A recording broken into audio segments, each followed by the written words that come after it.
Hello guys, Space Monkey here, and today I want to try Lilu Cormic's game.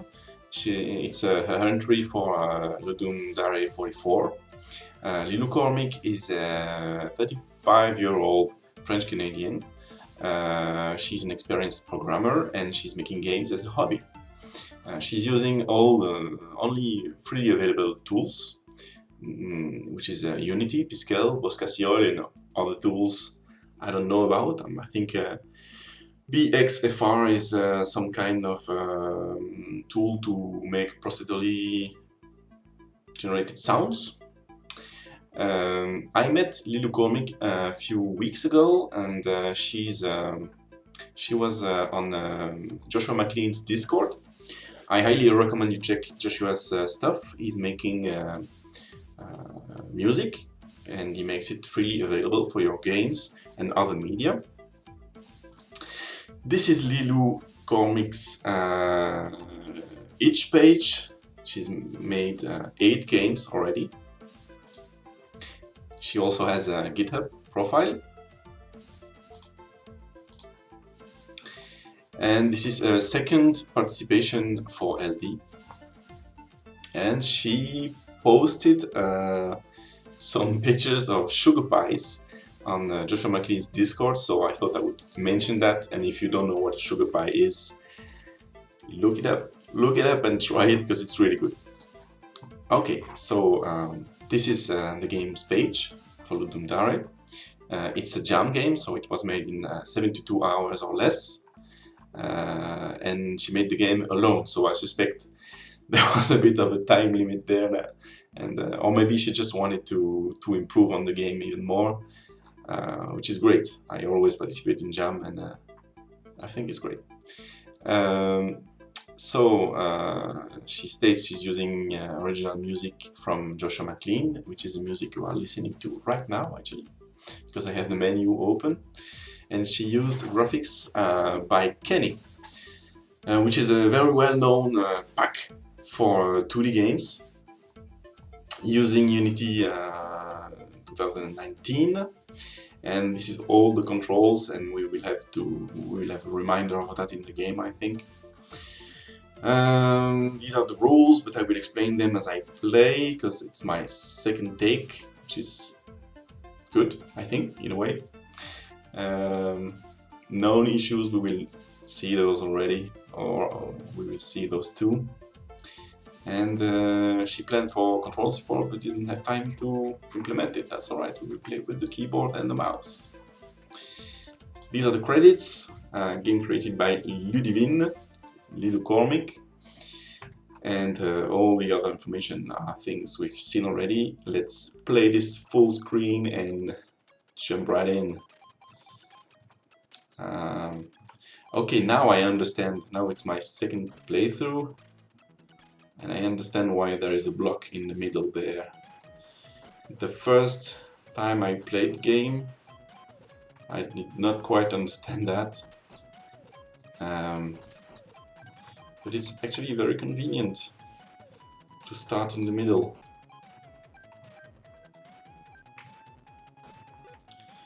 Let's try to play this better than the first time. -3, and this is a bug, I think. That's alright. So the one thing that really was really surprising for me the first time I played the game is the fact that the blocks don't fall. I was very surprised that I could not play the game properly the first time, but now I understand that you have to use the block in the center to be able to rotate. Basically, if you play and you put the blocks on the bottom like you would do with some Tetris game, then all of a sudden when you rotate you have things at the top of the screen, and it's really hard to play. So I suspect this will be the problem here too, as I am playing more and more away from the center. Oh, this is the Maybe the little sign, this one. Maybe when you match things here, you have negative points. Yeah, that's it. That's it. That's not a bug, I think. It's just the way this symbol works.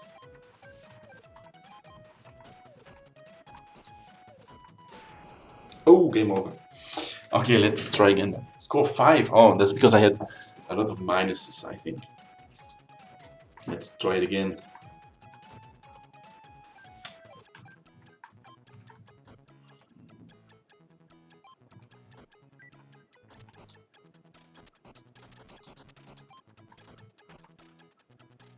-3.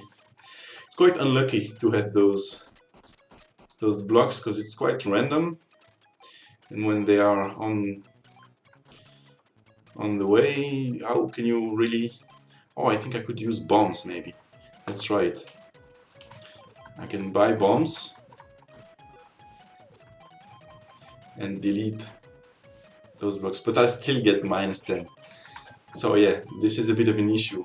I don't think it's quite... It doesn't feel very fair that I have these negative points, because it feels like I really have no way to avoid it. I'm getting punished for nothing. It's the way it feels actually. -4. I'm not playing that bad. I don't think I'm playing so bad, but I have a lot of negative points, and I really want to bomb these external layer here because I think it will cause problems.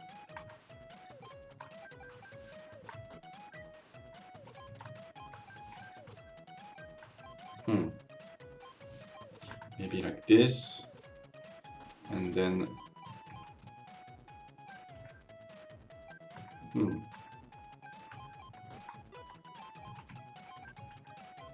oh, and I have this one again, and the bigger the match, so it's basically a joker. It's a joker because oh, and this, yeah, I had the collision problem. It's like a joker because it will match with anything, but it will give you negative points. I think it's a bit harsh again.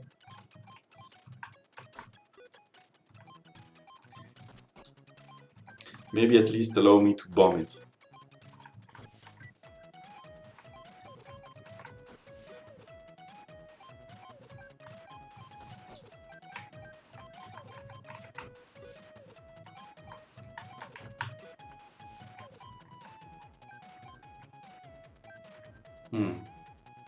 Maybe I can try to fit that inside now. Yeah, this is one thing I realized also on my first try, is that it's hard to squeeze some blocks inside the structure. And what I mean is that if I want to push that one, it will snap immediately, which make things much harder when you start having a lot of blocks, flying blocks everywhere. Here maybe I could get, see, I can get advantage of it sometimes, but most of the time it's not really useful.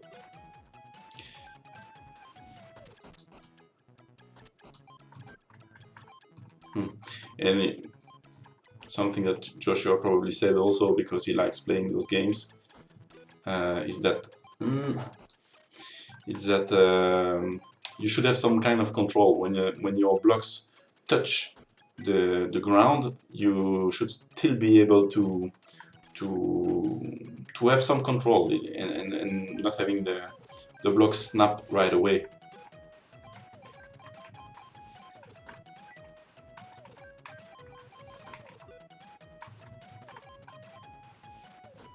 It's a big one. Okay, I'll play for a few more minutes.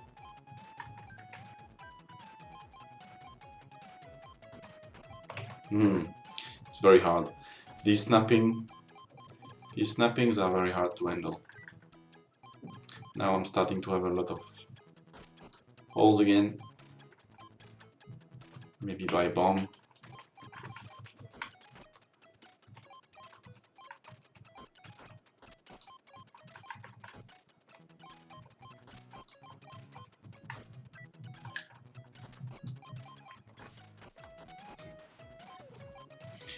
Am I stuck at 100?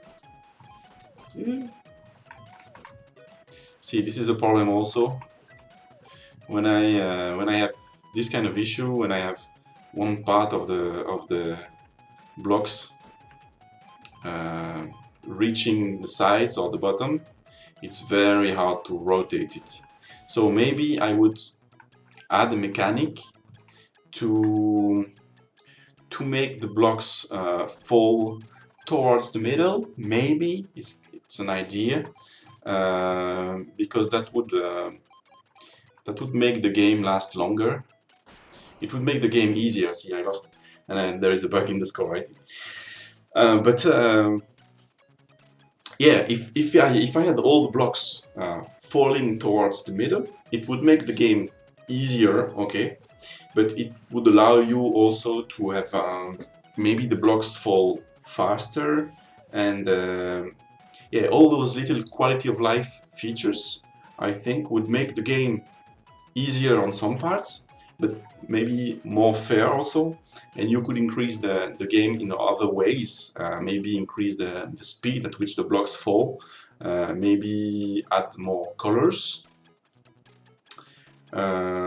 But I really liked the game as it is. I mean, it's already a lot of work and it's very polished. I love the graphics.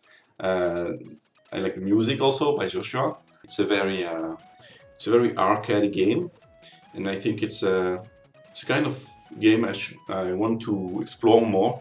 I mean, making this kind of games is something I want to explore more, because I've never made a game that is so arcadey. And I see Joshua helping a lot with that, because he's made a lot of those games. He's playing a lot of those games also. He's always giving good tips, and I should really watch his stream when he played your game. Very cool graphics. Very cool graphics, and you got a lot done alone in 3 days. That's a lot of work, and I could see a lot of ways this game could be improved.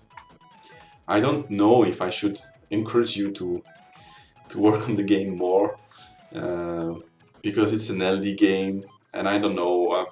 I've tried working more on an LD game, and I don't know if it's a good idea. I've read that thing recently, a tip that someone gave, that you should try to put out all your first 10 games. You should put them out as fast as you can and forget about them, because he said they probably suck. I don't think this game sucks by any means, and it could definitely be improved. I mean, easily, probably easily. So I don't know, do whatever you want, I guess. I really like it. It's very arcadey. Just these little quality of life settings would just make my life so much easier. So excellent job, well done, and keep making games. I'm looking forward to it. Thanks, bye bye.